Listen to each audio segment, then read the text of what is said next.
지금 이 본문 말씀의 배경은 이스라엘이 로마의 속국이 되어 있는 상황입니다. 그 속에서 초대교회는 이단의 누명을 쓴 아주 어려운 상황에 놓여 있습니다. 또 그런 중에 바울이 감옥에 들어오게 된 것입니다. 이 감옥 안에서 쓴 편지가 빌립보서입니다.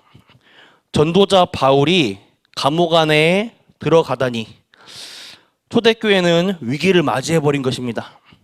또 이 문제로 시험에 들 수도 있습니다.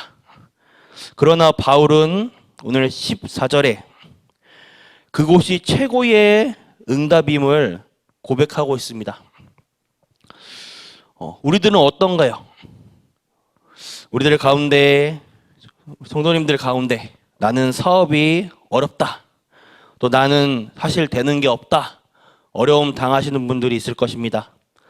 또 어떤 분은 질병 가운데 사로잡혀서 나는 지금 아무것도 할 수 없다. 이런 분도 계실 것입니다. 문제와 상황, 고민 속에서 나는 어떠한가? 바울은 이 감옥 안이라는 이 문제 속에서 빌립보서를 통해서 이렇게 고백합니다. 이 감옥소라는 문제가 내게 있어 최고의 축복의 현장이다. 바울이 뭘 누렸었기에 이렇게 고백할 수 있는가? 바울이 어떻게 됐기에 이런 응답을 붙잡고 세계를 정복하였는가? 오늘 이 답을 빌립보서를 통해 찾으셔야 합니다.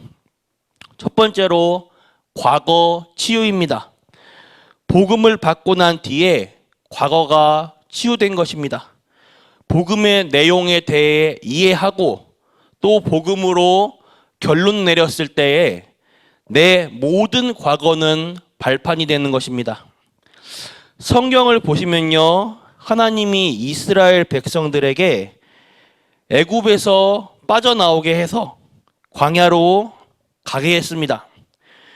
이 이스라엘 백성들은 애굽 땅에 430년간 오랜 기간 노예 생활을 거쳐왔습니다. 그들을 끄집어내서 저 약속의 가나안 땅을 위해 광야로 보내신 것입니다. 이때 신명기서 6장 4절에서 9절의 말씀을 주십니다. 왜? 이스라엘 백성들에게는 노예 근성, 노예 생활, 그동안에 각인되고 뿌리 내려온 거, 노예 생활 속에 뿌리 내려온 상처, 이거를 전부 뽑아내라, 바꾸라. 그러기 위해 하나님이 이 말씀을 주신 것입니다. 복음을 받았으면 이 복음의 내용에 결론이 났다면 과거를 치유하는 것이 하나님이 우리에게 주신 첫 번째 축복입니다. 바울이 복음을 받고 감옥소에 있는 그 현장은 그냥 현장이 아닙니다. 복음 받고 난 뒤에 과거가 치유된 것입니다.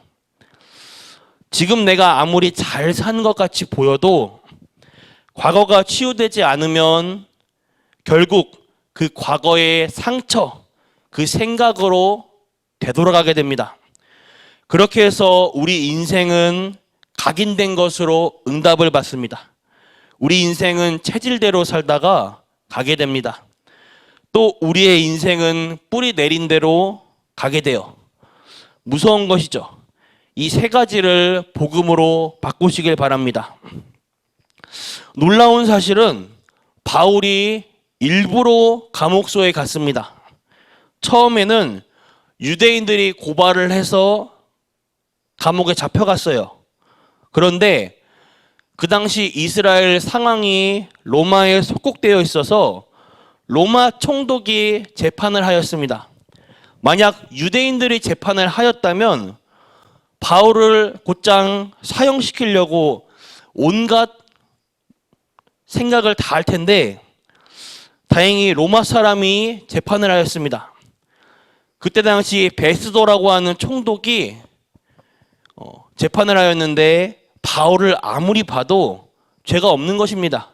그래서 바울에게 무죄를 선고하였습니다. 그런데 그렇다면 바울이 풀려나야 하는데 바울이 풀려나지 않고 상고를 요청했습니다. 상고란 총독 베스도가 아닌 더 윗사람에게 재판을 받겠다. 이것을 요청한 것입니다. 그렇게 해서 나는 로마 황제, 총독의 더 윗단계인 로마 황제 앞에 가서 재판을 받겠다. 이렇게 바울이 상고를 한 것입니다. 그래서 베스도가 이런 이야기를 하게 됩니다. 참 어리석구나. 지금 상고를 포기하면 당장 추록될 수 있는데 왜 상고를 해서 굳이 감옥에 있는 것인가? 이때 바울은 이렇게 말을 합니다. 나는 로마 황제 앞에 가야 한다. 그래서 바울은 지금 로마 감옥에 있는 것입니다. 이 바울은 어마어마한 계획을 가지고 감옥 안에 있는 것이에요. 두 번째입니다. 현재 치유입니다. 하나님은 여러분들에게 세상 살리는 서밋의 축복을 준비하셨습니다. 바울은 도대체 왜 일부러 감옥소에 있나? 감옥에 간 것은 로마 황제 앞에 가기 위함이죠. 하나님이 우리에게 두 번째로 주신 축복입니다. 하나님은 우리들에게 구원만 주신 게 아니고 이 세상 살릴 수 있도록 최고의 서밋의 자리에 올리십니다. 우리 전 성도님들, 렘넌트들, 문제와 상황, 갈등 앞에서 흔들리지 마시기 바랍니다. 하나님은 여러분들에게 어떤 축복을 예비해 놓으셨냐? 서밋의 자리를 예비하셨습니다. 오직 성령이 너희에게 임하시면 권능을 받고 땅끝까지 증인이 되리라. 여러분들이 이 축복을 회복하시길 바랍니다. 마지막 세 번째로 미래 치유입니다. 앞으로 일어날 영적 재앙을 막으라. 세 번째 우리에게 주신 축복입니다. 왜 이 감옥에 일부러 들어갔는가? 미래 치유입니다. 앞으로 일어날 영적 재앙을 막아야 하는 것입니다. 얼마 안 있으면 일어나는 로마의 재앙 속에서 살아남는 후대를 만들어내고 우리가 이 언약을 붙잡아야 되겠다. 이것을 바울은 확실히 붙잡은 것입니다. 실제로 그렇게 되었어요. 역사적으로 주후 70년에 이스라엘 민족이 로마에게 멸망을 당합니다. 또 나라를 잃고 전 세계로 흩어지는 재앙을 당하게 됩니다. 주후 79년 만에 폼페이 화산이 폭발하였고 자연재해와 재앙을 당합니다. 이때도 로마는 계속 전쟁을 하면서 전 세계에 제우스 신상을 퍼뜨리게 됩니다. 전 세계에 흑암 문화, 우상의 문화를 퍼뜨리게 되는 거예요. 로마는 망할 수밖에 없죠. 여기에 살아남는 길이 하나밖에 없습니다. 복음 가진 올바른 후대를 남기는 길밖에 없습니다. 그래서 바울이 로마 황제에게 이 복음을 설명하려고 한 것입니다. 그리고 주후 313년 로마는 복음 앞에서 완전히 항복하게 됩니다.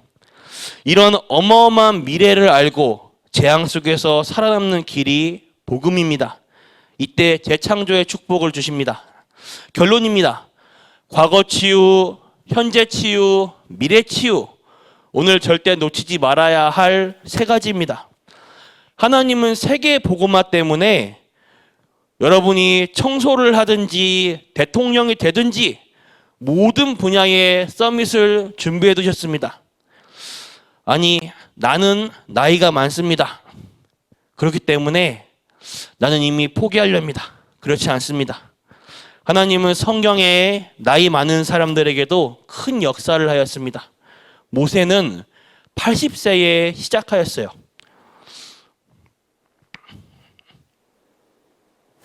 여기 다 80세 이하시죠? 대부분 착각하고 있습니다. 나는 못한다. 거의 다 마음속으로 자기에 대해서 축복을 놓치고 있어요. 오늘 우리 성도님들이 전도자 바울을 통해 보면서 하나님이 주신 굉장히 귀중한 축복을 회복하시길 바랍니다. 그것을 찾아 누리는 날 현재 오늘이 치유되는 것입니다. 그리고 하나님은 우리 성도님들에게 미래를 살리도록 재앙을 막을 수 있도록 재창조의 축복을 예배해 놓고 계십니다. 오늘 하루 이 축복을 붙잡으시는 시작되시길 바라겠습니다. 기도하겠습니다. 하나님 감사합니다. 하나님께 감사와 찬송드립니다. 오늘 우리 인생의 중요한 날 되게 해주옵소서.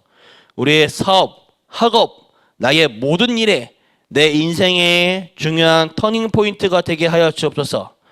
정말 하나님의 백성에게 주신 것을 회복하는 날이 되게 하여 주옵소서. 살아계신 주 예수 그리스도의 이름으로 기도드렸습니다. 아멘. 주기도를 마치겠습니다. 하늘에 계신 우리 아버지여, 이름이 거룩히 여김을 받으시오며 나라가 임하옵시며 뜻이 하늘에서 이루어진 것 같이 땅에서도 이루어지이다. 오늘날 우리에게 일용할 양식 주옵시고 우리가 우리에게 죄 지은 자를 사하여 준 것 같이 우리 죄를 사하여 주시옵고 우리를 시험에 들게 하지 마옵시며 다만 악에서 구하옵소서. 대개 나라와 권세와 영광이 아버지께 영원히 있사옵나이다. 아멘.